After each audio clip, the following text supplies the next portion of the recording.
Morning, YouTubers. It's Loquation85 here. And yes, you reading that title right. Black women ain't shit. We ain't shit, you know.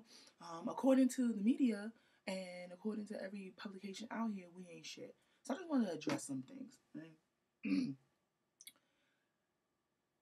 First, okay, so according to Psychology Today, they let some random non-scientist mother jumper post a story.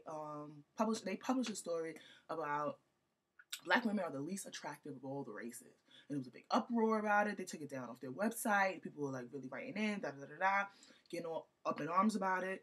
That was just this week, and then we have the 100 million jillion other studies and findings that black women are the least desirable. We're unmarriable. That's not a word, but we're not married. We're the least married.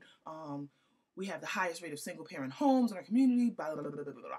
Where all of these reasons, everybody has such a vested interest in why black women are single, why black women are unattractive, why black women this, black women that. And I'm like, I mean, really and truly, it's to the point where we're gonna have to change the way we handle things. And this is what I want to talk about in this video. You know what I'm saying?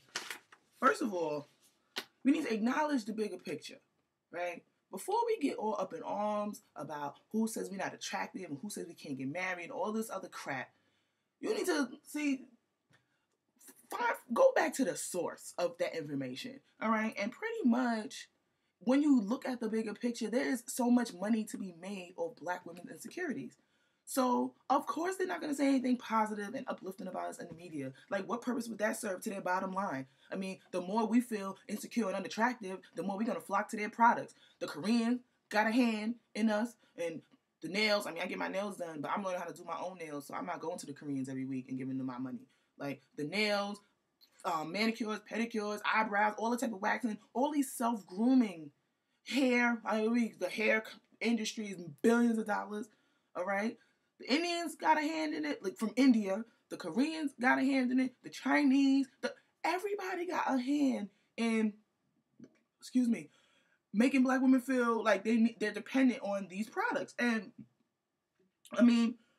how can we feel good about why would we feel good about ourselves? These people are never going to tell us, you look perfect the way you are. You're gorgeous. You're beautiful. Your natural hair is beautiful. You look this. They're never going to tell us that. They're going to say, girl, you cute, but I got something else. And it's like, that's all money, So it's like, we really bought into this. We need to do whatever. I don't need to do a damn thing. Need is not in my vocabulary. I don't need to do a damn thing, to appease anybody. And I know what it is. Like, I know that these people are out to make money. So I'm looking at it from a critical eye. I'm looking at it from a business standpoint. Like, yeah, that makes sense. Of course you would say that. It's fucked up. Morally, it's not right. But morals and business ain't never been two things that went hand in hand anyway. So, why be surprised now? The first thing you do, the first thing you got to do is take charge. Even though people are saying whatever, doing whatever, about black women, whatever, take charge. You still have power. The minute you get all riled up, you're giving your power away. Don't feed into that mess. Like, turn off the TV. Get off the computer. Do something positive. Read something positive. Compliment a stranger. I complimented a woman on the train on my way to work a couple months ago. She had a really cute, twist out, and it was short. She had, pin back on the side to look really nice. So I, took my headphones on, excuse me, miss, your hair looks really nice. She was like, you think so? She was like, I'm going natural, and I'm a little insecure about it, but I didn't know.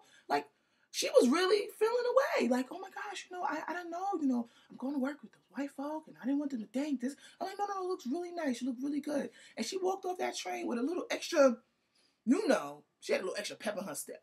And I felt good to tell her that. She did look good. But the fact that she didn't feel like she was looking good, but she wasn't feeling it. I'm not saying you need to look for validation. I'm not saying that we need to provide validation for people. But when you compliment people, when you compliment them, and you give a little something extra to them, and it don't cost you anything to make somebody feel better about themselves. Read a positive blog. I live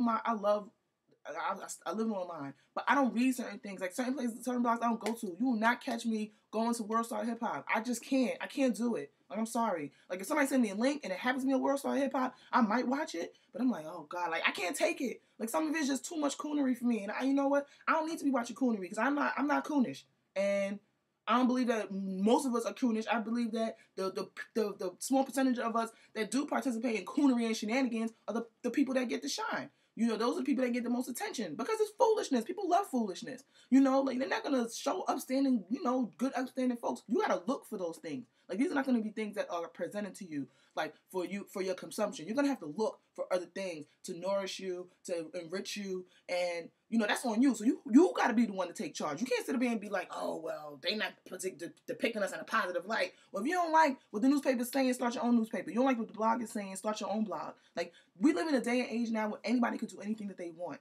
Anybody can get in front of on the camera on YouTube and say whatever they want to say. Anybody can go on WordPress, Tumblr, Blogspot, anywhere and start their own blogs and say whatever. You know, so, and people have the right to not check out things if you don't want to. It's a free country. Nobody's forcing you to watch things. But if you're always watching TV and you're starting to feel bad about yourself and start, you know, well, that's on you. You're grown. Hopefully, you know, and if you're not and you're just directing your kids to some mess, that's on you. But as a grown adult, you have the choices. You have to make the choices.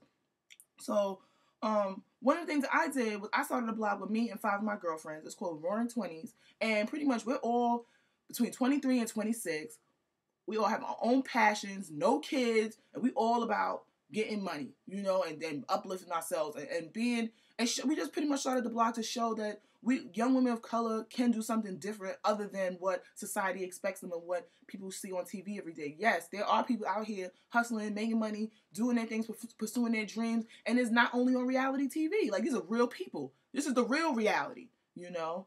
And then another thing, I just, you know, me and my roommate, one of the my friends that I started the blog with, AV, she was like, you know, I don't really think black people, we have all that. I just think we need better PR. And I'm like, you're right. We just need better PR. We just need better recognition for the positive things, you know. And we need to, we can't expect anybody else to be more invested in our image and our upliftment and our enrichment and our advancement as people than us. Like, who? Why? Like, come on. Like, I don't expect nobody to come in, swoop down and rescue me. Like, if you gotta be able to say, you know what, get together with a few people and look, we just gonna make this work.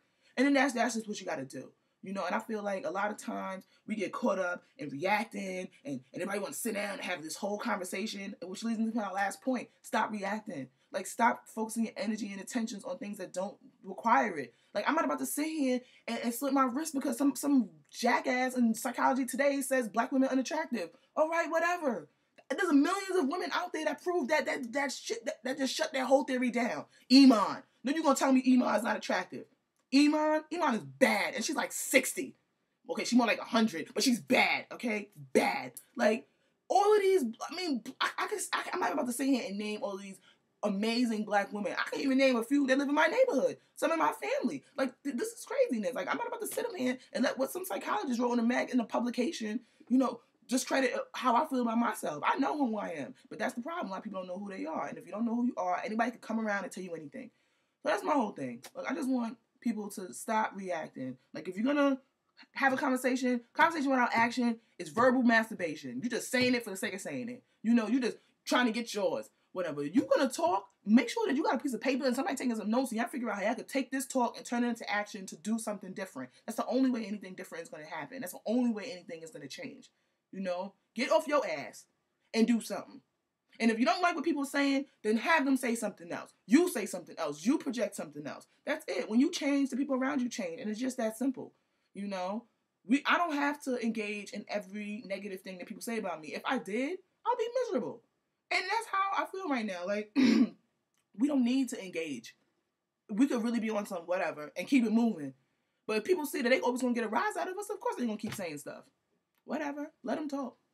Because 50 years ago, 100 years ago, 300 years ago when we had slavery, they had all types of scientific evidence to prove that we were inferior and we were mentally incapable of handling da-da-da-da-da.